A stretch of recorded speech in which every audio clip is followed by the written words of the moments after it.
Jinoyat olami kanalining qadrli muxlislari va sadoqatli obunachilari. Jahon detektiv asarlarining benazir yozuvchilaridan biri James Hadley Chase nomi kitobxonlarimizga yaxshi tanish. O'quvchini hamisha hayajonda ushlab turadigan bu noyob va favqulodda qobiliyat egasining o'zbek tiliga ilk bor Ibrohimjon Xalimbekov tomonidan tarjima qilingan Guvohlar bo'lmaydi nomli detektiv asari ham sizda katta qiziqish uyg'otishiga ishonamiz. Mazkur asar Gollivud shou biznesining eng yorqin yulduzi, kinoaktrisa Jun Arno xonim va uning barcha xizmatkorlari vahshiylarcha o'ldirib ketilishi sahnasi bilan boshlanadi. Bu dahshatli qotillik yoki qirg'in kim tomonidan va nima uchun amalga oshirilgan? Kinoaktrisaning o'limi kimga kerak bo'lib qoldi? Butun shahar ahli qalbini larzaga solgan bu ommaviy qatlning tirik guvohi bormi o'zi? Nima uchun shov-shuvli bu jinoyatni fosh qilishda faol ishtirok etayotgan politsiya serjanti O'Brien qasamyodini buzib, jinoiy to'daga sherik bo'lib qoldi? Nega jinoiy to'daning ashaddiy dushmani, prokuror yordamchisi Pol Konradning turmush o'rtog'i Jenni Konrad xiyonat ko'chasiga qadam bosdi? Xiyonat va jinoyat jazosiz qolishi mumkinmi? Asarning audio shaklini tinglash orqali shu kabi og'ir savollarga ziddiyatli va mutlaqo kutilmagan voqealar silsilasida javob topasiz.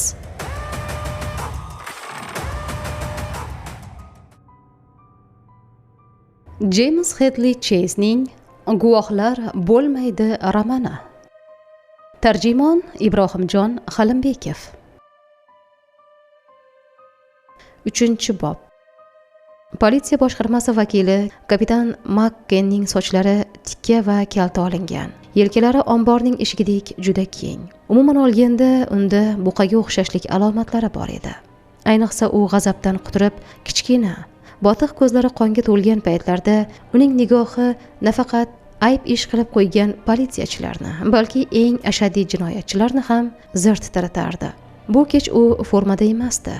Egnida to'q jigarrang kostyum va boshida ko'zlari tomon pastga bostirib qo'yilgan shlyapa. U o'zini Linkolnida Lawrence xiyoboni bo'ylab borar. Katta, jum bosgan qo'llari mashina rolini xuddi dunyodagi eng yomon dushmanini bo'g'zini ushlagandek tutib ketardi. U tinch Ummon xiyobonidan burilib, neon chiroqlari juda yorqin yoritib turgan mehmonxonalar, kazino, ambassador klubdan ham o'tib, tasodifiy ko'zlardan saqlash uchun oy shulasida jilolanayotgan, Ummon aksi tushirilgan salkam 10 metrli devorlar bilan o'ralgan Paradis klubgacha avtomobilini haydab bordi. Sharqiy devorlar yonidan o'tgan ingichka yo'lga mashinasini burib, u zimiston qorong'ilikni chiroqlari bilan yoritgancha 500 metrlar chamasi yo'l yurdi. Vaqti bilan u orqani ko'rsatish oynalariga nazar tashlab qo'yardi. Uni kuzatishi mumkin bo'lgan birorta ham mashina chiroqlari aks etgani yo'q. Birdan uning avtomobili chiroqlari ro'parasida temir darvozalar paydo bo'ldi. Makken tormozni bosdi va mashina chiroqlarini 4 marta, 2 uzun va 2 qisqa qilib yondirib o'chirdi. Darvozalar ochildi. U ichkariga haydab, to'g'ri qorovulning uychasi oldiga keldi. Qorovul kapitanni yoqtirmaygina qutlab, qo'li bilan o'tishi mumkinligini ko'rsatdi. Makken spiralsimon yo'l orqali klubning yonbosh eshigi yoniga kelib to'xtadi. U mashinadan tushgach, xizmatkorlardan biri uning o'rniga o'tirib, mashinani garajga olib kirdi. Makken tosh zinalardan og'ir eshiklar oldiga ko'tarildi. Eshikka osilgan, bronzadan yasalgan bolg'acha bilan 2 marta tez, 2 marta sekin taqillatdi. Eshik ochildi. "Xayrli kech, janob." Qorong'ilikdan ovoz eshitildi. Makken javob sifatida tushunarsiz to'ng'illab ichkariga kirdi. Shu zahoti ortidan eshik yopilganini eshitdi. Shundan so'ng chiroq yondi. U o'girilmasdan yo'lak bo'ylab yurdi. Yana boshqa bir og'ir eshikka duch kelgach, avvalgidek shartli belgi bilan eshikni taqillatdi. Eshikni Louis Seigel Maurerning shaxsiy tansoqchisi, Paradis klub boshqaruvchisi ochdi. Seigel baland bo'yli, qora soch erkak. U kelishgan tashqi ko'rinishi bilan ko'pchilikka yaxshi tanish edi. Chamasi 10 yillar avval u politsiya va o'zining kaligasar og'aynilari orasida Louis Yoqimtoy laqabi bilan mashhur bo'lgandi. Ammo Maurerga ishlay boshlagach, ancha yuqori martabaga ega bo'ldi va laqabi unutildi. Lui 29-30 yoshlar atrofida. Dahani to'rtburchak, ko'zlari moviy. Chap ko'zidan burniga qadar ustaradan qolgan chandiq. Shubhasiz, kalla kesarlarga xos edi. Chiroyli tishlarini bor bo'y-basti bilan ko'z-ko'z qiluvchi joduli tabassumi ayollarni so'zsiz taslim qilish darajasida ta'sir qilardi. Ayollar esa hayotining asosiy mazmuni edi. "Kiring, kapitan", dedi u tishlarini g'ijirlatib. "Bo'z bir daqiqadan so'ng shu yerda bo'ladi. Nima ichasiz?" Shotland viskisidan bo'lsa kerak. Uchiga chiqqan bu bezori bilan mulozamat qilish Makkenga qiyin edi. O'zgacha did va hashamat bilan jihozlangan xonani ko'zdan kechirgach, u kamin oldiga yurdi. Lui bar oldiga borib, Shotland viskisidan quydi va unga soda qo'shib, Makkenga olib keldi. Nomangiz Bo'sni hayron qoldirdi. Hattoki teatrdagi uchrashuvni ham bekor qilishiga to'g'ri keldi. "Hech qanday noxushlik yo'q degan umiddaman, kapitan", dedi u Makkenga qadahni uzatayotib. Kapitan it akillagandek ohangda kulib yubordi. "Noxushlik? Tuzukroq so'z yo'qmi? Ishlar shu darajadaki, ularni tinchitishga ham ulgurmay, sizlar qopqonga tushasiz", dedi. Lui qoshlarini kerdi. Makken uni yoqtirmayotganidek, u ham kapitanni ko'rgani ko'zi yo'q edi. "U holda biz ularni tinchitishimizga to'g'ri keladi deb o'ylayman", dedi u va bar oldiga qaytdi. O'ziga viski quyarkan, masxaromiz qo'shib qo'ydi. "Biz odatda o'z ishlarimizni tinchitib yuramiz, kapitan. Bu safar tinchitish uncha oson bo'lmaydi", g'udrandi Makken asabiylashib. U Luidan qo'rqmasdi. Bar oldidagi eshik ochilib, xonaga Jek Maurer va uning advokati Galovich kirib kelishdi. Maurer kalta bo'yli, 50 yoshlar atrofidagi mixtidan kelgan erkak edi. Oxirgi 3-4 yil ichida u ancha semirib qolgandi. Uning qoracha, zaxil yuzini ajinlar kesib o'tgandi. Ikki chakkasidagi sochlari ancha oqarib qolgan, ammo bu oqlik uning yuziga istira bermasdi. Bir qarashda Maurerni Pacific City'da dam olayotgan minglab qudratli, boy biznesmenlardan farqlay olish qiyin, lekin yaqin masofadan farqni ko'rish mumkin. Uning ilonnikidek befarq, qotil ko'zlari muzlab qolgan suv toshidek sovuq va qattiq edi. Galovich sohil bo'yidagi taniqli advokatlardan biri bo'lib, uning tashqi ko'rinishi Maurerni eslatib yuborar, faqat u semizroq, yoshi ulug'roq va kal bo'la boshlagandi. U yaxshigina daromad keltirayotgan advokatlik amaliyotini tashlab, Maurerning savdo va yuridik ishlari bilan to'liq shug'ullanib ketgandi. Galovich bu ishda shu qadar muvaffaqiyatga erishdiki, natijada u Maurerning o'ng qo'liga aylanib ulgurdi. "Sizni ko'rganimdan xursandman, kapitan", dedi Maurer Makkenning qo'lini qisarkan. "Sizni yaxshi kutib olishdimi? Sigara xohlamaysizmi?" so'radi yana u. "Yo'q demasdim", dedi Makken yaxshi narsalardan bosh tortmaydigan qat'iy ohangda. Lui unga sigara qutichasini uzatdi. Makken qalin sigarani olib, uchini tishlab uzib tashlab, uni yana Lui uzatgan yondirgichda tutatib, tutunini shipga qarab pufladi va bosh silkidi. "Ha, ajoyib sigara, janob Maurer", dedi Makken. "Ha, ularni maxsus buyurtma asosida tayyorlashadi." Maurer Luiga qaradi. "Lui, kapitanning uyiga 1000 dona jo'natib yuboring", dedi. "Nega endi? Men bunday sovg'ani qabul qila olmayman." Yupqa lablari mamnun jilmayishdan yoyilib ketgan bo'lsa-da, Makken e'tiroz bildirib qo'ydi. "Arzimagan narsa", dedi Maurer. "Gapirishga arzimaydi", deb qo'shib qo'ydi yana. U kreslo oldiga borib o'tirdi. "Agar chekishni xohlamasangiz tashlab yuboring." Galovich bu yerni tobora ortib borayotgan betoqatlik bilan kuzatib turardi. U Lui taklif qilgan viskini olib, Maurerning oldiga o'tirdi. "Xo'sh, nima yuz berdi?" sabrsizlik bilan so'radi u. Makken unga qaradi. U Galovichni yoqtirmasdi. Undan qo'rqmasa ham, Maurerdek xavfli emasligini bilsa ham, lekin uning turli yuridik hiyla nayranglarga boyligini va siyosatchilarga o'ta yaqinligini bilardi. Makken oldinga egildi va sigarasini Galovich tomonga yo'naltirdi. "Men faktlarni bayon qilaman, xulosani esa o'zlaring qilinglar", dedi u o'zining keskin, akillaganga o'xshagan ovozi bilan. 3 kun avval Jon Arno va uning 6 nafar xizmatchisi o'ldirilgan. Jonning kallasi olingan va ichak chavog'i ag'darilgan. Uy yonidagi bog'dan Ralph Jordanning ismi sharifi bosh harflari bitilgan to'pponcha topilgan. Shundan so'ng Bardin hamda Konrad Jordannikiga borishadi va uni vannada bo'g'izlangan holda qo'lida xavfli ustira bilan topishadi. Qotillik quroli uning hojatxonasidan topilgan, dedi. Bularni bizga gapirib berishning hojati yo'q edi, dedi Galovich yana o'sha betoqatlik bilan. Bularning hammasini biz allaqachon gazetalarda o'qiganmiz. Bu bilan bizning nima ishimiz bor? Jordan uni o'ldirgan, so'ng o'z joniga qasd qilgan. Yetarlicha tushunarli shekilli, shunday emasmi? Dedi yana. Makken qiyshiq tabassum bilan tishlarini ko'rsatdi.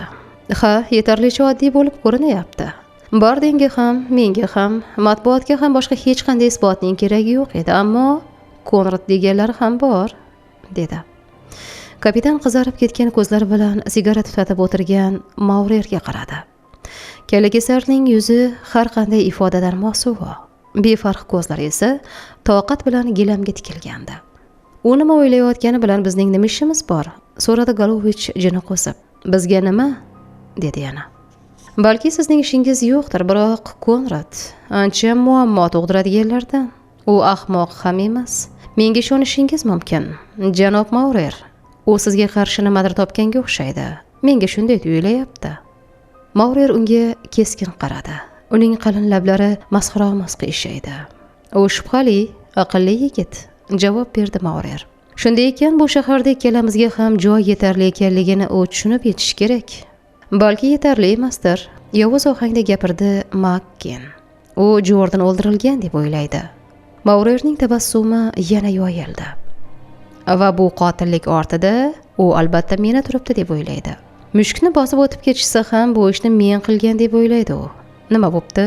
Bunaqa voqealar har kuni bo'lib turadi. Makken sigarani chuqur tortdi, nigohini Maurerdan uni zo'r xavotir bilan tinglayotgan Galovichga olib o'tdi. Bu boshqa narsa. Konrad, siz Arno xonim bilan yaqin bo'lganingiz haqidagi mishmishga yopishib olgan, dedi Makken nigohini Galovichdan yana Maurerga olib o'tib. Uning taxmini bilan bunday: siz Arno xonim va Jordan jazman bo'lishganini bilib qolib, u yerga Paretti bilan birga borgansiz. Arno xonimni o'ldirgansiz. U esa xizmatkorlarni yo'q qilgan. Shundan so'ng Paretti Jordannikiga borib, uni so'yib tashlagan. Jordan mast bo'lgan degan farazni uyg'otish uchun garajdan uning avtomobilini olib chiqib darvozaga urgan. Shundan so'ng Paretti sizning oldingizga kelgan va u valdirab qo'ymasligi uchun siz uni tinchitgansiz. Maurer bor ovozi bilan kulib yubordi. Bu senga yoqyaptimi, ey? So'radi u. Yigitning fantaziyasi chakki emas. Shunga o'xshash biror narsa eshitganmisan? Makken o'rnashibroq o'tirib oldi. Uning qizil g'ishtsimon yuziga bir vaqtning o'zida hayrat bilan birga yengil tortish alomatlari qalqib chiqdi. Galovich iyagini artib, qalin qoshlarini tepaga ko'tardi. U Maurer kabi biror bir, aniqrog'i hech qanday kulgili narsani ko'rmayotgandi. Unda qanday dalillar bor? Keskin so'radi u. Ahmoqlik qilma, Eyb, dedi Maurer ortiqcha iltifot ko'rsatmay. Uning isboti yo'q va buni u biladi. Louis jim turib tinglardi. U bar oldida Maurer va Galovichning orqasida turardi. Uning ko'zidagi nafrat ifodasi Makkenni bezovta qila boshladi. Unda janob Maurer va Arno xonim yaqin do'st bo'lishganligi hamda Jordan janob Maurerdan qo'rqqanligi haqida ko'rsatma bor. Kimning ko'rsatmasi? Keskinlashdi Galovich. Jordanning liboschisi. Makken va Galovich hamon kulib turgan Maurerga qarashmasdi. Nima bo'pti? Bamayli xotir so'radi Maurer. Buni yana kim tasdiqlaydi? Hozircha boshqa ko'rsatmalar yo'q, javob berdi Makken. Maurer yelkalarini qisdi. Galovichga imo qilarkan, kulimsirab qo'llarini ikki tomonga yoydi. Bu yetarli emas, dedi Galovich. Yana nima? So'radi u. Flo Presser bugun ertalab Konradning oldiga borgan. U Paretti yo'qolganini ma'lum qilgan. Shuningdek, u Arno xonim o'ldirilgan kechada soat 7 da Paretti janob Maurer uchun qandaydir ish bajarishi kerakligini ham aytgan. Galovich yengil kulib qo'ydi. Ko'cha qizining ko'rsatmalari sariqchaqaga ham arzimaydi, dedi u. Yana nima? Flo Konradning oldiga borib kelganidan 2 soat o'tgach uni o'ldirib ketishgan, dedi Makken va Louisning bezovta bo'lib qolganini sezib unga qarab qo'ydi. Uni kim o'ldirgan? Ted Pascal. Bruklinlik yigitlardan biri. Maurer yelkasini qisdi. Men uni tanimayman. Qandaydir qizni tinchitishsa, men bezovta bo'lishim kerakmi? dedi. Makkenning ko'zlari qonga to'la boshladi. Konradning okrug prokurori huzuridagi yig'ilishda qilgan hisoboti uni yaxshigina bezovta qildi. Bu kallagasar esa uni ahmoqqa chiqarib o'tiribdi. Paretti qayerda, janob Maurer? Jahl bilan so'radi u. Toni Nyu-Yorkda, uni tinchlantirib javob berdi Maurer. Uni ayrim qarzlarni yig'ib kelgani men u yoqqa jo'natgandim. Bu aynan u qilish kerak bo'lgan ish. U 7 soat uchadigan samolyotga o'tirgan, dedi Maurer. Unda imkon boricha tezroq qaytgani ma'qul, dedi xo'mrayib Makken. Jordanning uy chizmasini Parettining xonadonidan topishgan. Galg'uch hushtak chalib Maurerga sinovchan tikildi. U xotirjamlik bilan qo'lini siltab qo'ydi. Men ishonmayman, dedi u. Kim topibdi? Van Rosh. Guvohlarchi? Guvohlar bormi? Yo'q. Uyushtirilgani aniq, kuldi Maurer. Eyb buni amallaydi, to'g'rimi Eyb? Galg'uch ma'qullab bosh silkidi, ammo uning ko'zi tobora ortib borayotgan xavotirni ifodalardi. Agar Toni bugun yoki ertaga paydo bo'lsa, dedi Makken, Konrad qo'lidagi yarim muvaffaqiyatni yo'qotadi. Siz Tonini tezlashtirganingiz ma'qul, janob Maurer. Maurer gilam hoshiyalarni tomosha qilayotganda o'rtada uzoq sukunat hukm surdi. Xo'p, yaxshi, dedi u nihoyat ko'zlarini ko'tarmay. Deylik, men Tonini qaytara olmayman. U men yig'ib kelish uchun jo'natgan pullarni olib g'oyib bo'lishga qaror qilgan deb tasavvur qilaylik. Pul katta, $20,000. Men g'oyib bo'lgan demoqchi emasman, lekin tasavvur qilib ko'raylik. Makkenning yuzi qizarib, katta jundor qo'llari mushtga aylandi. Jin ursin, g'oyib bo'lmagani yaxshi edi, tishlar orasidan gapirdi u. Buni bunchalik yuragingizga yaqin olmang, kapitan, dedi kulib Maurer. Men Toni juftakni rostlagan deb o'ylayapman. Agar u bunga qaror qilganida ham sudda Konradning dalil isbotlari yetarli bo'lmaydi. Nega bunchalik bezovta bo'lyapsiz? Men bundan xavotirda emasman. Yana nima? Makken hali uni bezovta qilayotgan hamma narsani aytib bermaganini his qilib so'radi Galovich. Arno xonimda xizmat qilgan qorovul, sekin gapira boshladi Makken. Tashrif buyuruvchilarning ismini maxsus kitobga kiritib borgan. Qotillik bo'lgan kecha soat 7da Fransis deganlari Arno xonimnikiga kelgan. Biz hozir uni qidiryapmiz va u guvoh sifatida qo'lga olinadi. Konrad u qotilni ko'rgan deb hisoblayapti. Maurer qo'lidagi sigarasida ortib borayotgan kulni tomosha qilib o'tirardi. Yuzidagi mushaklar o'ynay boshlagan bo'lsa-da, u umuman olganda pinagini buzmayotgandi. Xona noxush sukunatga cho'mdi. Maurerning orqasidan kuzatib turgan Louis sigaret tutatdi. U tishlari xuddi qurib qolgandek ularni yalay boshladi. Galovich sovuq qotganday yelkalarini qisib pastga, qo'llariga qarab o'tirardi. Makken o'zining so'zlari bu yerdagilarga qanday ta'sir qilganini sezish uchun nigohini guvoh unga, guvoh bunga tashlardi. G'azab ortib borayotganidan uning nafasi qisa boshladi. "Xo'sh", o'shqirdi u. "Galovich balki buni ham g'amini yer", dedi. Maurer boshini ko'tardi.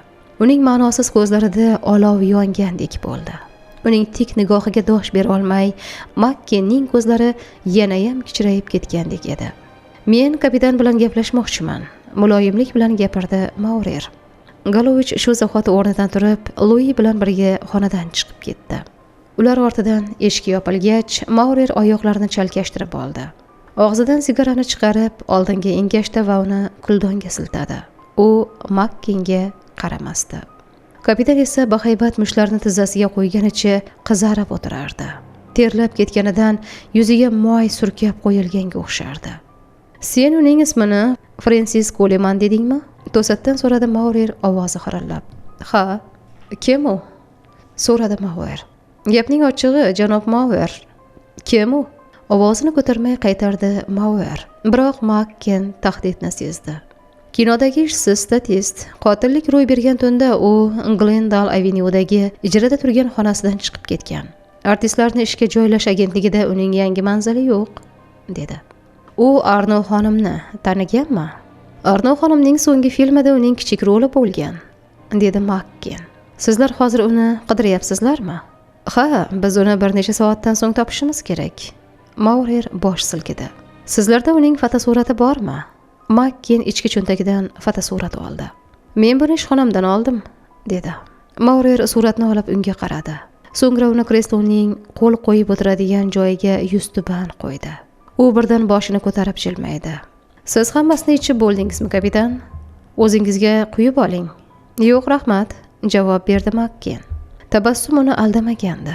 Xonadagi vaziyat xuddi bo'rondan oldingi sukunatdek tang holatga keldi. Maurer o'rnidan turdi. Xonani kesib o'tib derazalar yonidagi eshik oldiga keldi. Eshikni ochib, u yerdan Makkenning bilishicha Luining xonasi tomonga o'tib ketdi. Makken sigarani tishlagancha jim o'tirardi. Yuragi bezotaverar, tomog'i qurib qolgandi. Maurer u yoqdan uzun oq konvert bilan qaytdi. U xonani kesib o'tishi bilan Makken o'rnidan turdi va ular yuzma-yuz bo'lishdi. "Men buni sizga anchadan buyon bermoqchi edim, kapitan", dedi Maurer kulimsirab. "Sizning nomingizga qo'ygan kichik omonatim adog'iga yetib qolgandir." Makken konvertni oldi. $15,000, izoh berdi Maurer. Kapitan chuqur nafas olib chiqardi. So'ng konvertni cho'ntagiga tiqdi. "Qanday minnatdorchilik bildirsam ekan-a?" dedi u xotirjam. "Buni qarangki", dedi Maurer kamin tomon yurarkan. "Men bu Fransis xonim deganlari qayerda ekanini birinchi bo'lib bilishni istardim. Buni uyushtirish mumkinmi?" Makken yuzidan ter oqa boshlaganini sezdi. "Balki u hech nima ko'rmagandir", dedi ovozi qirilib. "Bu aniq. Arno xonim hech kimning uyiga kelishiga yo'l qo'ymagan. Fransis balki ro'yxatga yozilib, keyin ketib yuborgan bo'lishi mumkin", dedi. "Xo'sh, buni uyushtirish mumkin bo'ladimi?" savolini qaytardi Maurer.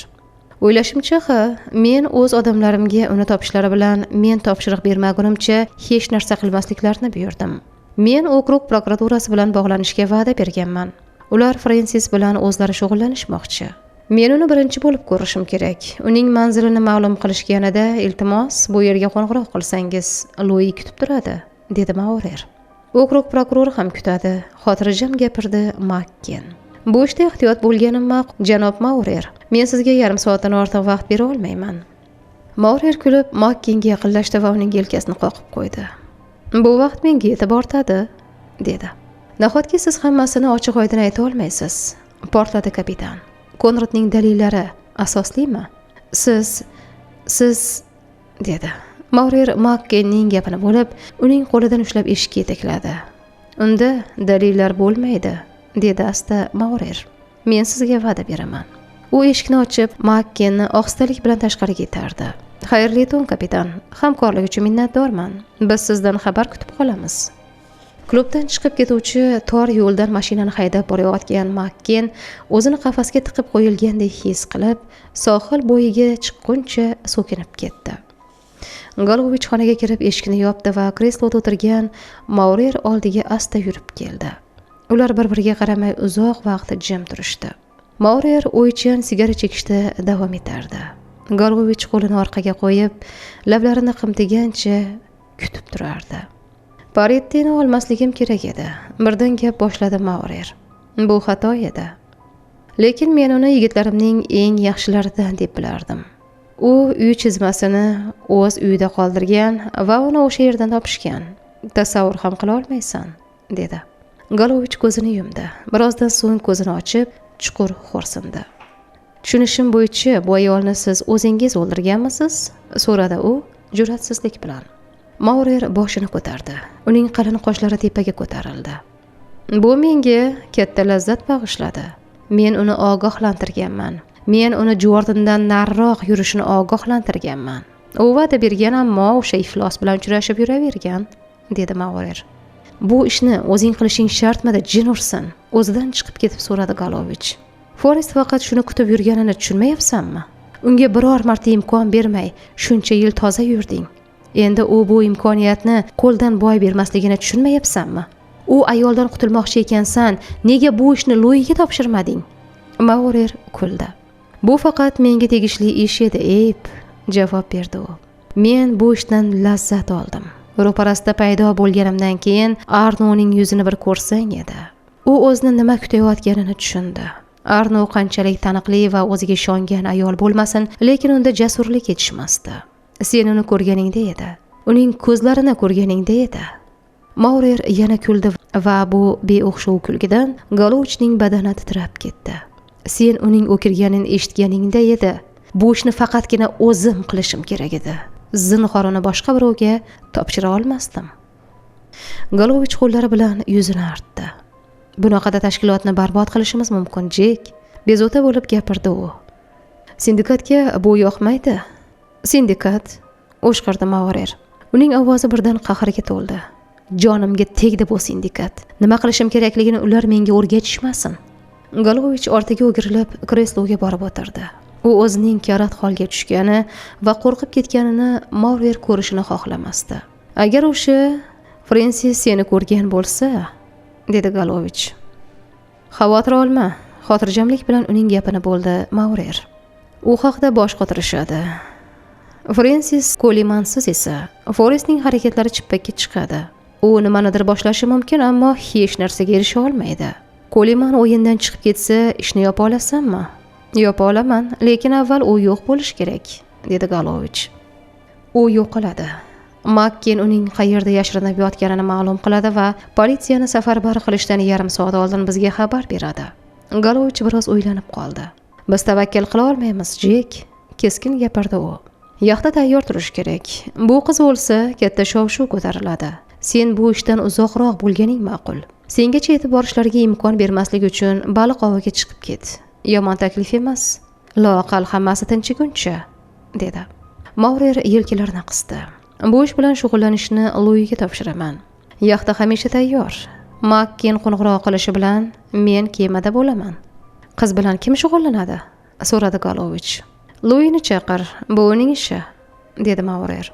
Galovich turib xonani kesib o'tdi va bar oldidagi eshikni ochib, Luini chaqirdi.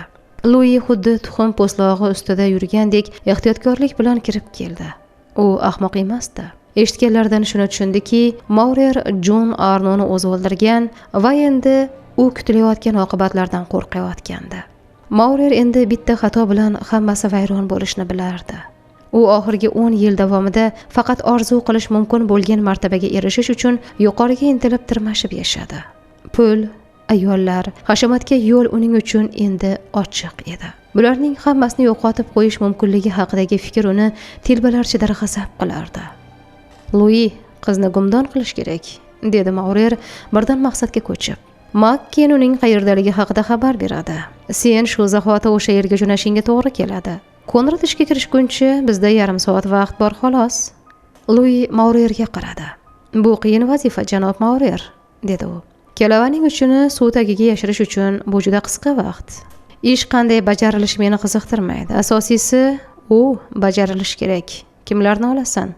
Mo va Pitni, dedi Lui biroz o'ylab turib. Pit? Kim u? Keskin so'radi Maurer.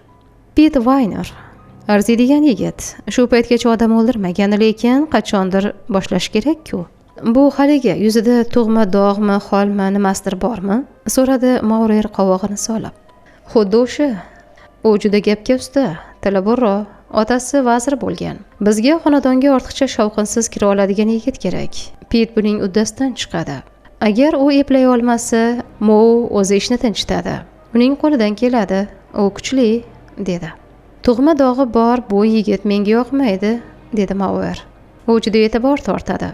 Xonadonga kira olishi mumkin bo'lgan menda boshqa hech kim yo'q. Men rejani bilmayman. Agar menga ko'proq vaqt berilganida uni jo'natmasdim. Bu ishni bajarishi bilan uni shahardan chiqarib yuboraman. Shovqin bo'lmaydi deb o'ylayman, dedi Lui. Ha, u bo'lmagani yaxshi edi. Qovog'ini ochmay gapirdi Maurer. Shu payt eshik taqillab, Lui nima bilandir band bo'lganida klubga ko'z quloq bo'lib turadigan Dutch Feiner xonaga kirib keldi. U qizil yuzli, kulrang ko'zi qahirli va baland bo'yli malla odam edi. Nima gap? Betoqatlik bilan so'radi Lui. Hozirgina klubga bir xonim kirdi, janob Maurer, javob berdi Feiner. Bu haqda sizga xabar berishim kerak deb o'yladim. Bu xonim menga Konradning xotinidek tuyuldi. Balki adashayotgandirman. Qaysidir kecha ham u bu yerga kelganda va uning yuzi menga tanishga o'xshadi. Hozir esa u Konradning xotini ekaniga deyarli ishonchim komil. Sen Konradning xotini demoqchimisan? Qayta so'radi Lui unga qarab. Aniq. O'zining xabari ularni befarq qoldirmaganidan mamnun javob berdi Feiner. U Konrad bilanmi yo o'zimi? Bir o'zi. Tekshirib ko'r, Lui, keskin gapirdi Maurer va o'rnidan turdi. Lui Feynerning yonidan qisilib o'tib, restoranga olib chiqadigan yo'lak bo'ylab shoshib yurib ketdi. Bir necha daqiqadan so'ng u hovliqib qaytib keldi. Chindan ham Konradning xotini ekan. U barda yolg'iz o'zi o'tiribdi, dedi. Maurer Feynerga chiqib ket degandek qo'l siltadi. U chiqib ortidan eshik yopilishi bilan Maurer Galovichga qaradi. Nima gap o'zi? Konrad xotinini bu yoqqa josuslik qilgani jo'natmagandir. Galovich rad javobini ifodalab bosh silkidi. Ishonish qiyin bunga, dedi. Bor, u bilan gaplashib ko'r, Lui, buyurdi Maurer. Faqat madaniyatli va ehtiyotkor bo'l. Sen uni tanishingni sezib qolmasin. Ko'ramiz, o'zi aytarmikin. Bu yerga nima uchun kelganligini aniqlashga harakat qil. Lui bosh irg'ab chiqib ketdi. Sen u haqda biror narsa bilasanmi? Joyiga qaytib o'tirarkan Maurer Galovichdan so'radi. Ko'p emas, u jozibali. Erga tegishdan oldin arzimagan choy-chaqa uchun ozmoz besamar qo'shiqlar aytganini eslayman. Nima haqida gapirayotganimni tushunyapsan? Ular 3 yilcha avval turmush qurishgan. Bu yerda nima balo qilib yurgan bo'lishi mumkin-u? O'ychan so'radi Maurer. Galovich yelkasini qisdi. Uni Jenni Konrad qiziqtirmasdi. Bir necha soatdan so'ng uylarda u. Maurer yaxtada bo'ladi va shunda u Galovich Maurer saltanatini boshqara boshlaydi. Va nihoyat uning azaliy orzusi amalga oshadi. Endi bu orzu qo'l cho'zsa yetgulik masofada. Endi u hukmronlikka ega bo'ladi. Endi u faqatgina maslahat beruvchi inson emas. Agar u biror nima qilishga qaror qabul qilsa, bu so'zsiz bajariladi. Uning hukmronlik qilish haqidagi o'y-fikrlari boshqa tomonga, anchadan buyon ishga ketgan Maurerning xotini Doloresga qaratildi. Baland bo'yli, malla soch, yashil ko'zli bu ayol haqidagi bir zumlik xayolning o'zidan ham Galovich entikib qolardi. Maurerning o'zi xotinining bor yo'qligini sezmasa ham, Galovich uchun bu ayoldan jozibaliroq, esni og'diradigan boshqa ayol yo'qdek edi. Doloresdek ayoli bo'la turib, qayoqdagi anavi Arnoga Maurer qanday ilakishib qolganini Galovich tushuna olmay hayron qolardi. Qanday qilib? Nima haqida o'ylayapsan, Ep? Keskin so'radi Maurer Galovichning ko'zlariga tik boqib. Galovichga Maurer uning fikrlarini o'qib turgandek tuyuldi. Bu esa juda xavfli edi. O'zini hamma narsaga befarqdek ko'rsatib, yelkasini qisdi. Ko'p narsa haqida, javob berdi u va qovog'ini o'ydi. Sen menga shu ishlarning hammasi yoqayapti deb o'ylaysanmi? Sen ketasan, pishirgan sho'rvangni esa men ichishimga to'g'ri keladi. Shuning uchun o'ylab ko'rishga arziydigan narsalar bor, dedi. Maurer bosh silkidi. Lekin men uzoq muddatga ketmayapman-ku, dedi u. Faqat sen qaytgunimcha hammasini bosti qilishing kerak. Boshqa xavotir oladigan narsa yo'q.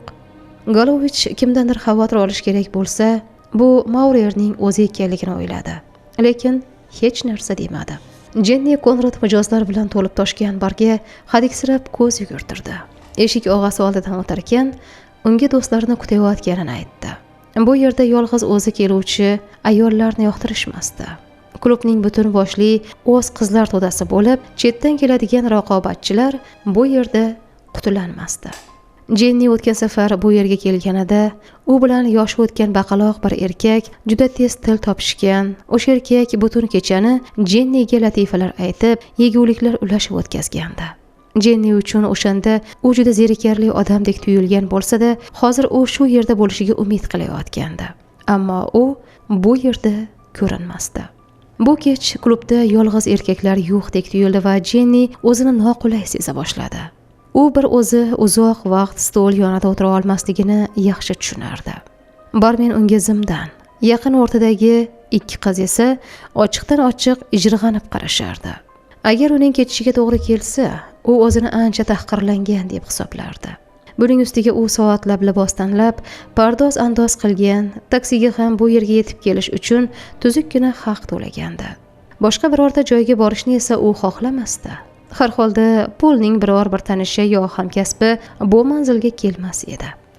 Bu yerda endi ortda qola olmasligini bilib ketishga qaror qilgan Jenni u tomonga baland bo'yli, juda bejirim, smoking kiyib olgan erkak yurib kelayotganiga ko'zi tushdi. Jennining yuragi tez-tez ura boshladi.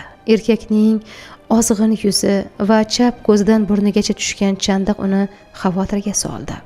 To'satdan paydo bo'lgan mehmon uning stoli oldida bir muddat to'xtab turdi-da, tishlarini ko'z-ko'z qilib do'stona jilmaydi.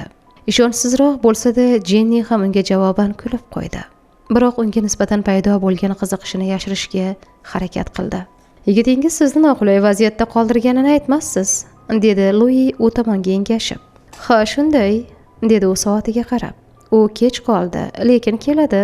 U doim kech qoladi. Ayollar erkaklarni kutmasliklari kerak, dedi Lui yanada kengroq tabassum ulashib. Men uning joyini vaqtincha egallab tursam bo'lmaydimi? Jenni o'zini xuddi ikkilangandek qilib ko'rsatdi. To'g'risi bilmayman, biz axir bir-birimizni umuman tanimasak, dedi Jenni. Lui stulni tortib o'tirdi. Buni to'g'rilash mumkin. Men Lui Segelman. Siz-chi? Jenni Konrad javob berdi u. Polini darhol tanishganini aytganini eslar ekan, oxirgi soniyada qizlik familiyasini aytmaslikka qaror qildi. Ana endi yaxshi, dedi Lui. Biz endi tanishmiz, to'g'rimi? Keling ichamiz. Jenni Luining barmog'ini ko'tarib qilgan bir ishorasiga barmen peshtaxta ortidan o'qday uchib chiqqanini, ularning oldiga kelib, tez buyurtma qabul qilganini zimdan kuzatib turdi. Shuningdek, ichimliklar ertakdagidek bir zumda paydo bo'lganini, barmen uning oldiga qo'ygan martinini o'zi biroz avval ichgan martiniga mutlaqo tenglashtirib bo'lmasligini ham sezdi. Men ham erkak bo'lganimda edi, dedi u barmen ketishi bilan. Qarang, hammasi sizning xizmatingizda. Men buyurtma bergan martini esa juda bemaza edi, dedi Jenni. Men erkak bo'lmaganingizdan juda xursandman, javob berdi Lui unga o'zining mashhur surbet nigohini tashlab. U Konrad qanday qilib o'ziga bunday kelishgan xotinni topganiga hayron bo'lardi. Hozir shu ayolning yonida o'tirib uning hayrati yanada ortdi.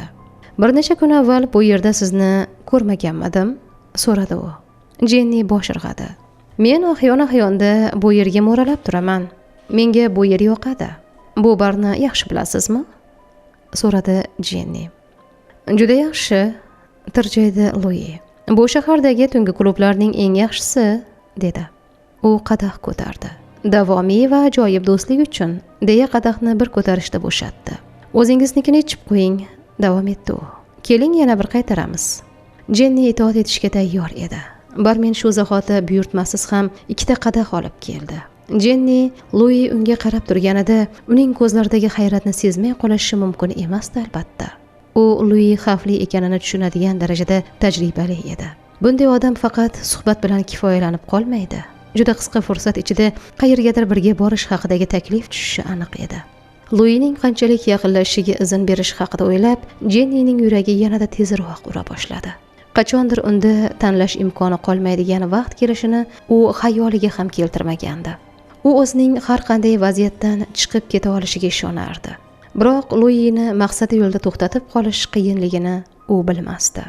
Jenni Lui bilan suhbat, uning nigohlari, Martinining ta'siri va musiqa turmushga chiqqunga qadar kechgan hayoti haqidagi hayajonli xotiralarni uyg'otib yubordi. U kunlar qanday shodon kunlar bo'lganini o'ylardi u. Bu esa uncha ko'p emas, bor yo'g'i 2-3 yil avval edi xolos. Xayolingizdan yaxshi fikr o'tmadi, dedi Lui. Boshqalarga nisbatan u ayollarning fikrini o'qishni yaxshi uddalardi. Aynan shuning uchun u istalgan lahzada qanday yo'l tutishni yaxshi bilar va uning ayollar bobidagi muvaffaqiyati do'stlari tilida afsonaga aylangandi. Menda unaqa fikr bo'lgani yo'q. Jenni martinini oxirigacha ichib, qadahni stolga taqillatib qo'ydi. Nima haqida gapirayotganingizni tushunmadim, dedi yana. Lui kulimsirab qo'ydi. Yo'q, tushunyapsiz. Siz meni yaqinda sotib olgan qimmatbaho gravyuramni ko'rsatish uchun sizni uyimga taklif qilish haqidagi mening keyingi qadamim qanday bo'lishini o'ylayapsiz, dedi. Jenni unga bir muddat parishon qarab turdi-da, so'ng kulib yubordi. Bunaqa narsa haqida men umuman o'ylaganim yo'q, dedi. Lui oldinga engashdi. Uning vujudidan ufurayotgan kuch-quvvat va o'tkir nigohi Jennining nafasini qisib qo'ydi. Siz gravyuralarga qiziqasizmi? Jenni bosh chayqadi. Yo'q, sizchi? Yo'q, men hech qachon san'atning bu turi taklif uchun asos bo'ladi deb hisoblamaganman. Lui yana keng tabassum hadya qildi. Mazali taomlar, oz-moz raqslar, nim yorug'lik va mayin musiqa har qanday gravyuradan afzal. U stulini orqaga surdi. Kechki ovqatni birga qilamizmi? Jenni unga tikilgancha ikkilanardi. Bu gavdali, kelishgan erkak ko'p majburiyatni zimmasiga olayotganini, shunday bo'lsa-da vaqt o'tgan sari o'zi o'ylagandan ko'ra uni boshqarish qiyin bo'lib qolishini Jenni birdan his qildi. Lekin bu taklifni rad etsa, Lui ketishini va u yana zerikarli bo'm-bo'sh uyga, undan ham zerikarli televizor oldiga qaytishini bilardi. Siz sirli gapiryapsiz, dedi u. Lekin men ochman va shuning uchun ovqatlanaman. Ajoyib. Siz chiroyli brunchangizni pardoz qilguningizgacha, dedi Lui. Men qo'ng'iroq qilib olishim kerak. 5 daqiqadan so'ng ko'rishamiz. Burnimni pardoz qilish uchun menga 5 daqiqadan ortiq vaqt kerak bo'ladi, dedi Jenni unga buyruq berishlarini istamay. 5 daqiqadan so'ng kuldi Lui va telefonlar o'rnatilgan, mohirlik bilan bir nechta xonalar yashirilgan mehmonxonaga bar orqali tez o'tib ketdi. U raqamni terib, kerakli odam bilan uni bog'lashlarini kutib, sigaret tutatdi. Jenni uni rom etgandi. Agar uning kimligini, Konradning xotini ekanligini bilmaganida, Jenni uni yo'ldan uryapti degan xulosaga kelishi aniq edi. U Lui bilan o'ynashyaptimi yoki chindan ham kuchsiz raqibmi, shuni bilgisi kelayotgandi. U ishga kirishmoqchi bo'lganida Konrad kutilmaganda paydo bo'lib qolmasmikan? Luini qo'lga olish uchun u xotinini yolg'iz o'zi bu yoqqa yubormadimikan?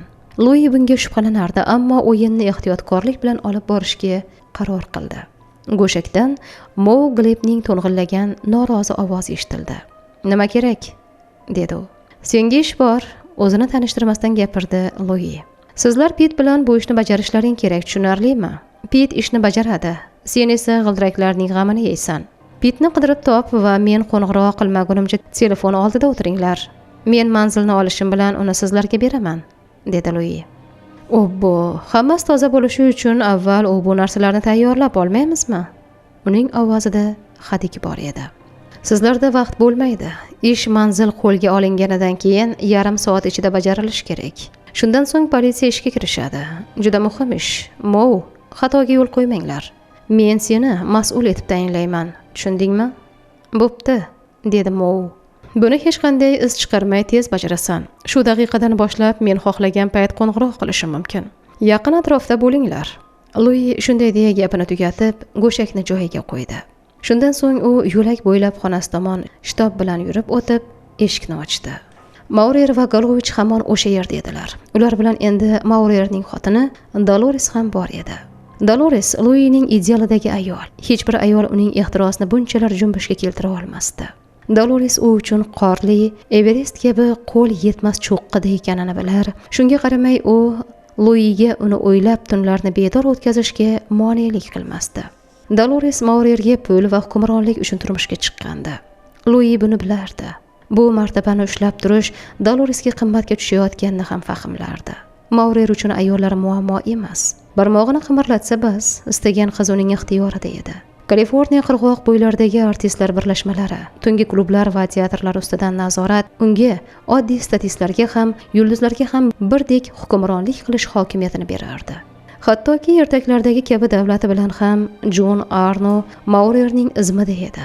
Shu bois Maurer uchun Dolores ham shu kabi ayollardan biri va unga ham xuddi shu tushuncha ostida munosabatda bo'lardi.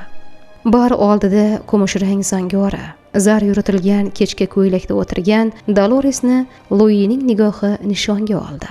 Ayolning terisi ajoyib, krem surilgan fil suyagi rangida edi. Sochlari to'q mallarang, maftunkor ko'zlari zangora, baland bo'yli, qaddi qomati kelishgan. Luining tomog'i qurib qoldi. Baland stul ustida o'tirgan Dolores o'girilib unga jilmayib qo'ydi. Bu erkaklar uni ko'rganda qanday ahvolga tushishini biladigan go'zal ayolning masxaromuz kulgisi edi. Lekin bu Doloresni tashvishga solmasdi. "Salom, Lui", dedi u.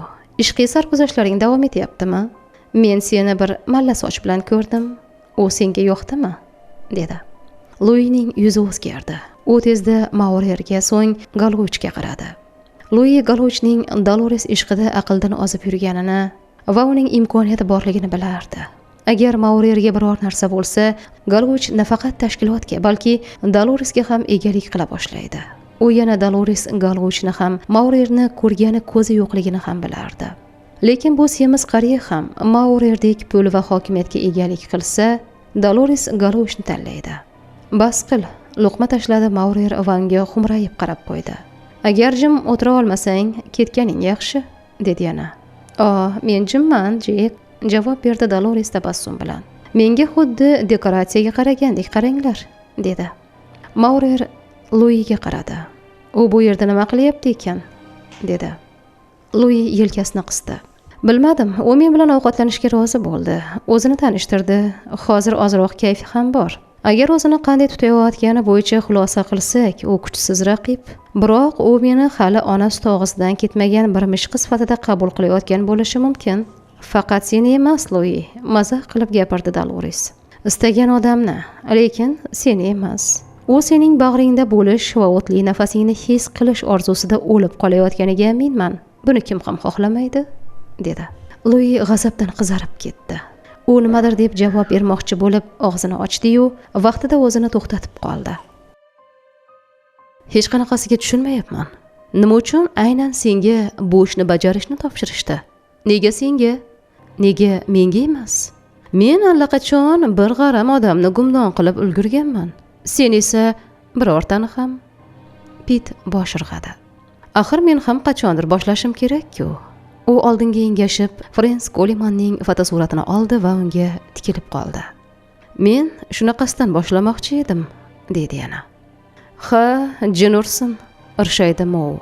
Gaping rost, men uni o'ldirmasdan ko'p narsa qilishim mumkin edi. Ko'p narsa. Pit fotosuratni tomosha qilishda davom etdi. Qizning yuzi unga qandaydir g'alati ta'sir o'tkazayotgandi. Qiz chakki emas, ammo Pacific City'ning o'rtamiyona qizlaridan o'tmaydi. Uni Kolimanning ko'zlaridagi nimadir bezovta qilayotgandi. Balki bu nimadir hayotni eng mazmunli sarguzasht deb biluvchilardagina bo'ladigan beg'ubor, samimiy quvnoqlikdir. Mou uni zimdan kuzatayotgandi. Pitning egnida qalin jun matodan tikilgan yangi kostyum, jigarrang botinka va oq ko'ylakka taqilgan, qizil chiziqlar o'tgan moviy rang galstuk edi.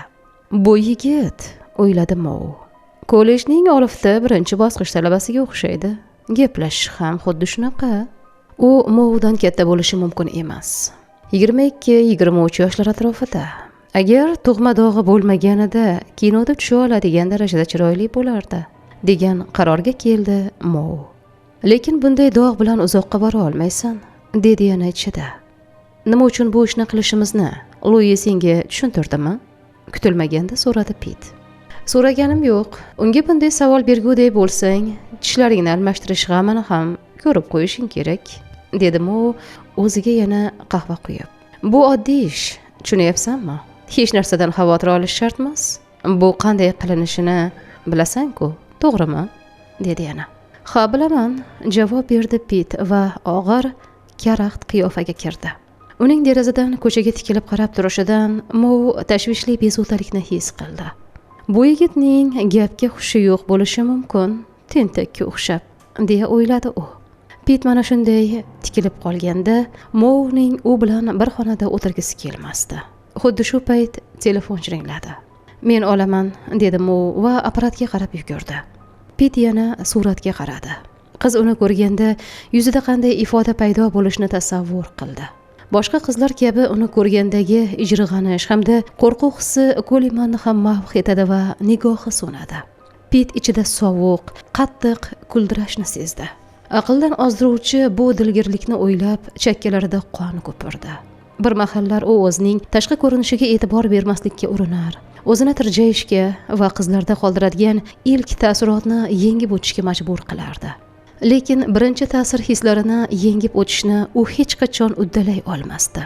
Chunki bunga qizlar umuman imkon qoldirishmasdi. Ular Pitga rahm shafqat uyg'otuvchi, nuqsoni bor odamga qaragandek qarashar, ko'zlarini chetga olib qochib, u bilan yuzma-yuz turmaslik uchun bahona qidirishardi. Koliman ham shunday. Bunga chog'langan damda Pit uni o'ldiradi. Mou xonaga otilib kirdi. Ketdik. Ishni bajarish uchun u yerga yetib borish, ishni tinchitib, daf bo'lishimiz uchun ro'ppa-rosa yarim soat vaqtimiz bor. Bu esa shaharning narigi burchagida, dedi. Pit bir quchoq jurnalni qo'liga oldi.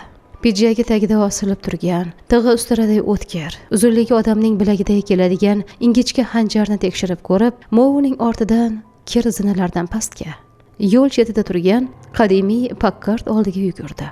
Ko'rinishidan ancha eski ko'rinsa-da, Mouning e'tibori tufayli motori deyarli yangi bo'lgan mashinada ular Pitni hamisha hayratga soladigan yashin tezligida oldinga intildilar.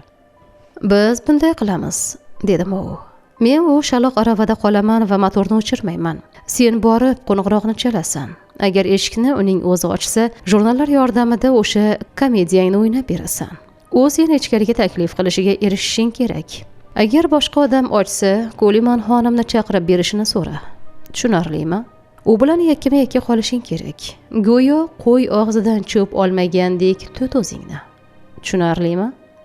Keyin unga bor kuching bilan xanjar urasan. Qattiqroq ur. Shunda u miq eta olmay qoladi. Keyin mashinaga qarab chop. Biz Uilko'k chorrahasida 15-ko'chagacha qochib borib, o'sha yerda bo'shaloq aravani tashlab qochamiz. Datish bizni mashinaga chiqarib, klubga olib keladi. Biz Red Keygacha yetib olish uchun tezyurar kemaga o'tiramiz. Undan u yog'iga aeroportdan Kubaga uchamiz, dedi. Bo'pti, dedi asabi qaqshab Pit. Men bularni allaqachon yodlab olganman, dedi yana. Men ham, ammo yana bir bor qaytarib olsang xalaqit bermaydi. Eng qiyini klubga yetib olish bo'ladi. Agar biz u yergacha yetib olsak, hammasi joyida bo'ladi. Kuba, menga qara. Sen biror marta Kubada bo'lganmisan? Men kinolarda ko'rganman. Maza, ayollarni aytmaysanmi? U yupqa lablari bilan hushtak chaldi. Xo'shni, bu qoramag'iz qushchalar orasida paydo bo'lishimni kutib tursang bo'ldi, dedi yana. Pit hech qanday javob bermadi.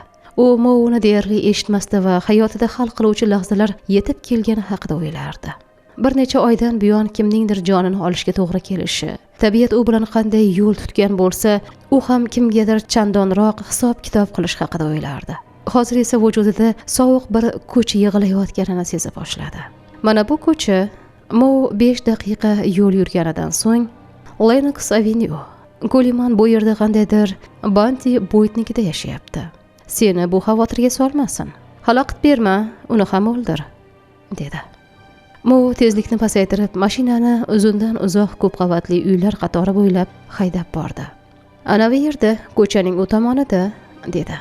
U mashinani qaytarib, ko'chaning narigi yuziga to'xtatdi. Bu tomondan 3-uy. Men shu yerda kutib turaman. Chiqishing bilanoq oldinga yetib kelaman, dedi. Pit jurnallarni oldida eshikni ochib mashinadan tushdi. Uning qo'llari muz kabi sovuq edi. Xo'sh, qalaysan? Hammasi joyidami? So'radi Mo unga avtomobil ichidan qarab. Bu muhim, Pit, dedi yana. Joyida, javob berdi u va soatiga qaradi. 11dan 32 daqiqa o'tgan. Ishni bajarib bu yerdan yo'q bo'lish uchun unda yana 21 daqiqa bor edi.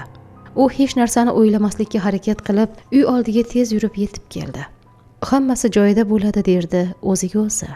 Agar Kolimanning shubhali nigohiga ko'zi tushsa, bu yerga nima uchun kelgan bo'lsa, o'sha ishni yanada huzur bilan amalga oshiradi.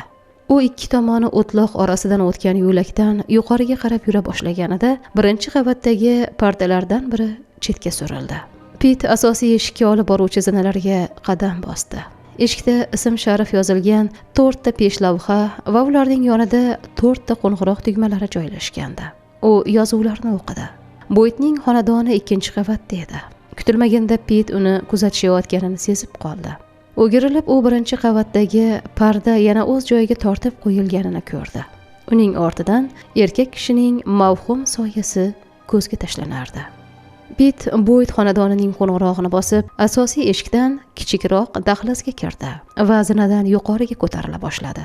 2-qavatga chiqib, radio orqali taralayotgan jaz musiqasini eshitdi va zinapoya maydonchasida to'xtab qoldi. Shu payt xonadon eshigi ochildi.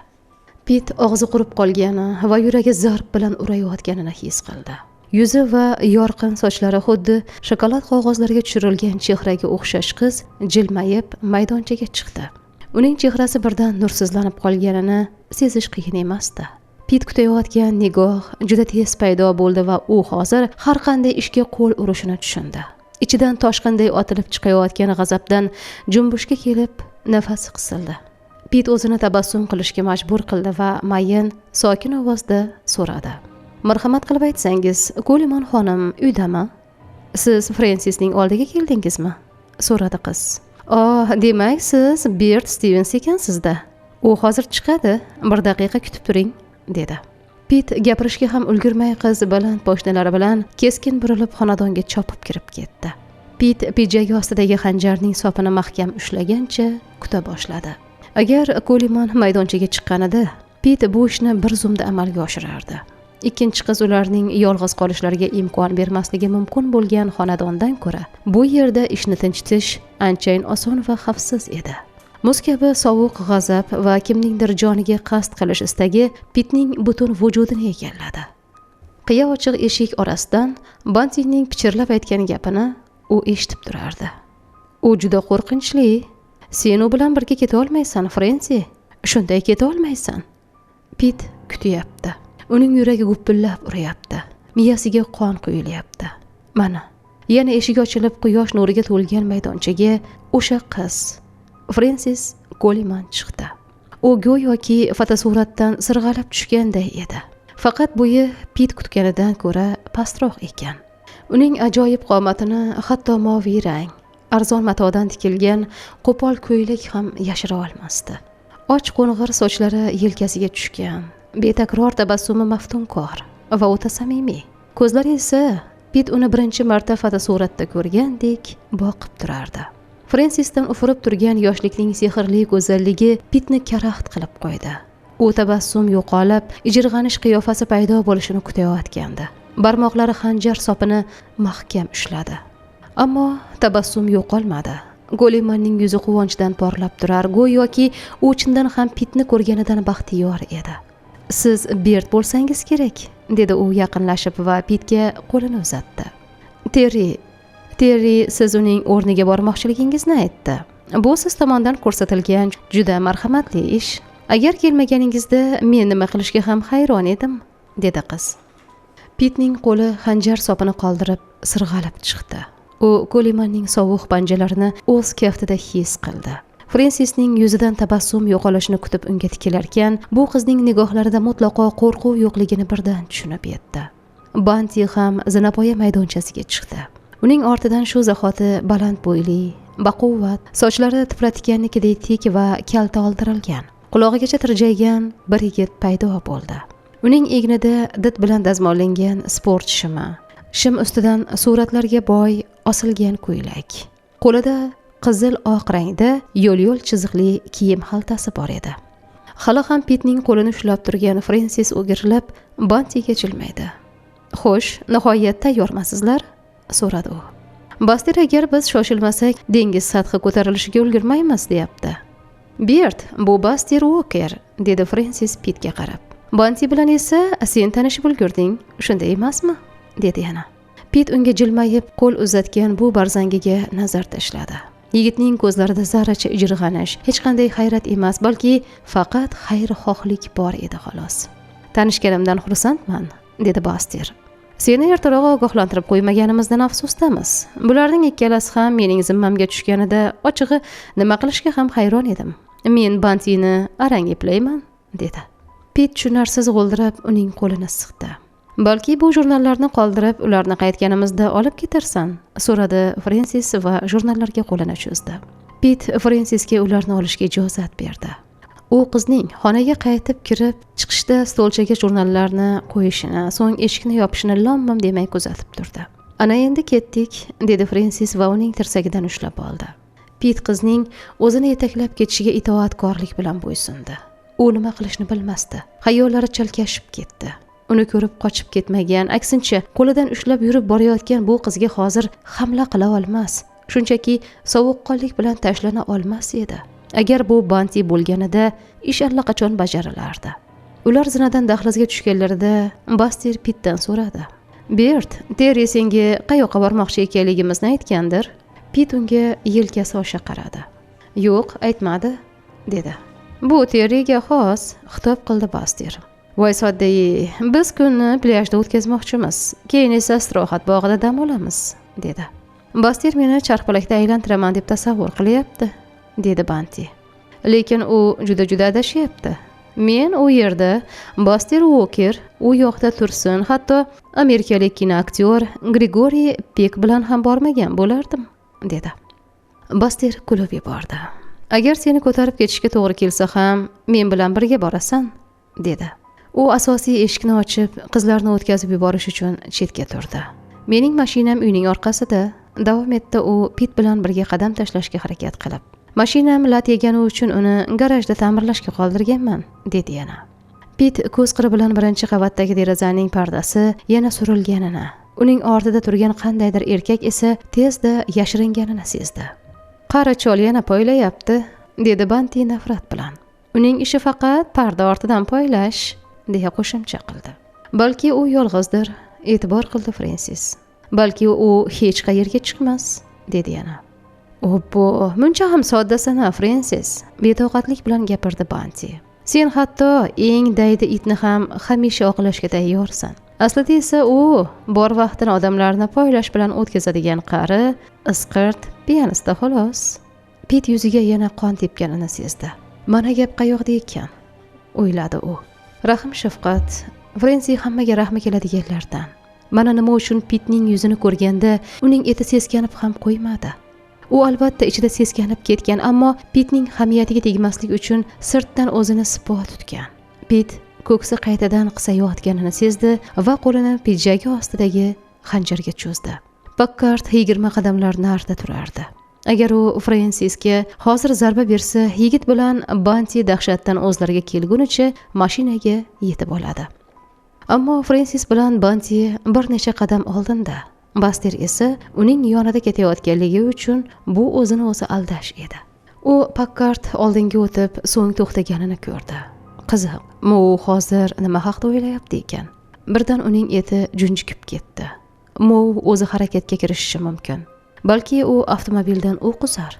Bu fikr kallasiga kelishi bilanoq u qadamini tezlashtirib, Fransis ikkalasi orasidagi masofani qisqartirdi va gavdasi bilan Fransisni Moudan to'sib yura boshladi. Baster muloqotga kirishish uchun Brooklyn Dodgersning jasoratlari haqida hikoya qila boshladi. Bu laqmalik ular garaj oldida turgan kichikkina, urilgan, oldida ikkita, orqada esa mo'jazgina o'rindiqchasi bor sport avtomobili yoniga kelgunlariga qadar davom etdi. "Unda joy kamroq", dedi Baster. "Ammo chopishiga gap yo'q. Banti, orqa o'rindiqqa o'tir. Bert mening oldimga o'tiradi. Fransis esa uning tizzasiga o'tiradi. Ma'qulmi?" dedi. "Agar Bert uni ezib qo'yishimdan qo'rqmasa", dedi Fransis. Pit uning nigohidan ko'zlarini olib qochardi. "Yo'q, hammasi joyida", dedi u va oldi o'rindiqqa o'tirib oldi. Fransis uning tizzasiga joylashib, qo'llarini yelkasiga qo'ydi. Qizning yosh, yumshoq badani, undan ufurayotgan atirning yengilgina isi Pitning qonini jo'shtirib yubordi. U karaxt holda Fransisni quchoqlagancha qimirlamay o'tirardi. Baster motorni yurgizishi bilan mashinaning qudratli o'kirishi eshitildi. U Banti orqa o'rindiqqa joylashib olganiga ishonch hosil qilgach, garajdan chiqib mashinani dengiz tomon burdi. Motorning baland ovozda o'kirishidan gaplashishning iloji yo'q. Pit esa qiz bilan yaqinlikdan zavq beruvchi bunday imkoniyatdan xursand edi. Avtomobilchaning tezligi soatiga 90 kilometrdan ortganida Fransis va Pit bir-biriga mahkamroq yopishishdi. Qiz bundan xijolat chekmasdi. U kulib yuborib, Basterga sekinroq haydashini so'rab baqirdi. Ammo Baster uni eshitmaganga o'xshar edi. Pit xuddi shu payt qiz bolaning nafasidan hayotida birinchi bor haqiqiy baxtni tuyayotganini tushundi. Fransis uni qattiqroq quchoqlab olganida Pit tabassum qildi. Qiz ham unga javoban kulib qo'ydi. Avtomobil g'ildiragi yo'ldagi chuqurga tushib urildi va ular qattiq silkinib ketishdi. Oqibatda Fransisning yubkasi ko'tarilib ketib, oyoqlarining yuqori qismi ochilib qoldi. Pit qiz uning bo'ynidan qo'lini olmasligi uchun shosha-pisha yubkani o'zi pastga tushirib qo'ydi. "Oh, rahmat", dedi qiz. Uning lablari Pitning shundoqqina ko'zlari oldida edi. "Bu haqiqatan ham dahshatli. Biz uni to'xtatishimiz kerak." Biroq Baster allaqachon tormozni bosa boshlagan va Pitga ko'zini qisib qo'ydi. "Men ertami kechmi nima ro'y berishini bilaman", baqirdi u. "Ishimdan mahrum bo'lganimda o'zimning erkak do'stlarimga shoular ko'rsata boshlayman", dedi. "Baster, o'zingni odob bilan tutasan yoki biz uyga qaytamiz", baqirdi unga Banti. Fransis bir qo'lini Pitning bo'ynidan olib, etagini yana pastga tortdi. Hali dengiz ko'rinmay turib, quloqlariga plyajda hordiq chiqarayotgan yuzlab odamlarning istirohat bog'idagi baland shovqini, qiyqiriq va kulgular eshitila boshlagan edi. Bu odamlar qayoqdan paydo bo'lishini hech tushunmayman. Motorning ovozidan-da oshirib baqirishga harakat qildi Fransis. "Bu yoqqa qachon kelsang olomon bilan to'lib toshgan bo'ladi", dedi yana. Pit unga nimadir demoqchi edi, ammo shu payt uning nigohi mashinaning yon oynasiga tushdi. Oynada u Pakkardni va rulda o'tirgan Mouning sariq sochlarini ko'rdi. Pitni birdan ter bosdi va shu zahoti u o'zini muzlab qolgandek sezdi. So'nggi 10 daqiqa ichida u Mouni va Segelning buyrug'ini unutayotganini vahima hamda qo'rquv bilan anglab yetdi. Baster mashinalar tiqilinch joylashgan to'xtash maydoniga arang mashinasini olib kirib, ikkita avtomobil o'rtasida to'xtadi va motorni o'chirdi. Bu yerda har daqiqada o'rtacha 10 ga yaqin mashinalar kelib qo'shilardi. Ikki juftlik avtomobildan tushib, plyaj bo'ylab yurib ketishdi. Ular bir zumda shovqinli olomon orasiga qo'shilib ketdi. Fransis Pitning qo'lidan ushlab olgandi. Pit undan yarim qadam oldinda. Odamlarning to'lqinidan qizni himoya qilmoqchi bo'lganday bir yelkasini oldinga surib ketayotgandi. Baster uning ko'ylak etagini ushlab olib, qadam-qadam yurib ketayotgan Bantiga keng yelkalar bilan yo'l berib ketayotgandi. Ular fotosuratchilarning kulgili jonivorlari va undanda kulgili dekoratsiyalar bilan joylashgan pastak yog'och qurilmalar, g'aroyib shoular, gamburgerlar ustunlari yonidan o'tib borishardi. Vaqti bilan Pit yelkasi oshi atrofga alanglar, lekin Mouning sharpasini sezmas va bu holat diydasi qattiq jallod ularni olomon orasida yo'qotib qo'yganiga xavotirli umid bag'ishlardi. Nihoyat ular qirg'oq poyonidagi to'siqlar oldiga yetib kelishdi.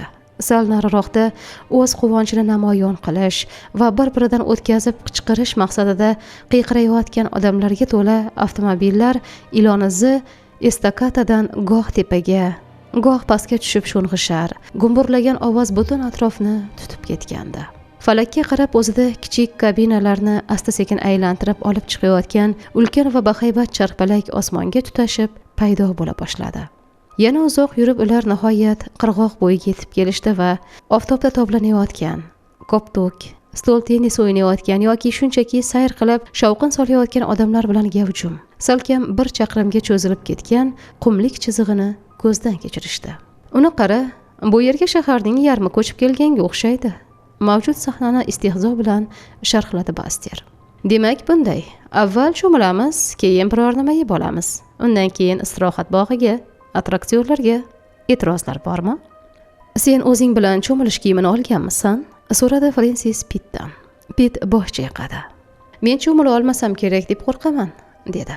U Bantining unda bu yerga nega kelding degan ma'noda aftini bujmaytirib yelkasini qisganini sezib qoldi va shu zahoti yana yuziga qon tepganini his qildi. Bu esa uni yanada g'azablantirdi. Chunki u qizara boshlaganda yuzidagi dog'i ko'kimtir qizg'ish tusga kira boshlar, shunda yuzi odamni o'zidan yanada itarishini bilardi. Buning isboti sifatida Banti unga qaramaslik uchun yuzini teskari burdi. Biroq Fransis unga avvalgidek boqib turardi. Bu muhim emas, dedi qiz shoshib. Biz qirg'oqda o'tirib boshqalar qanday suzayotganini tomosha qilamiz. Mening ham cho'milgim kelmayotgandi, dedi. Yo'q, qo'ysang-chi, men sening suzishingni xohlayman, dedi Pit o'zidagi norozilikni yashirishga harakat qilib. Bert bizning narsalarimizga qarab turadi. Tortishuvga nuqta qo'ydi Baster. Biz uzoq qolmaymiz, ketdik qizlar. Ular kiyimlarini qo'ygani bir parcha bo'sh yer topilgunga qadar ehtiyotkorlik bilan qirg'oqqa qarab yurib borishdi. Baster tezda yechgan kiyimlari ostida cho'milish kiyimi bor edi. Pit uning oftobda toplangan mushakdor gavdasiga hasad bilan tikildi.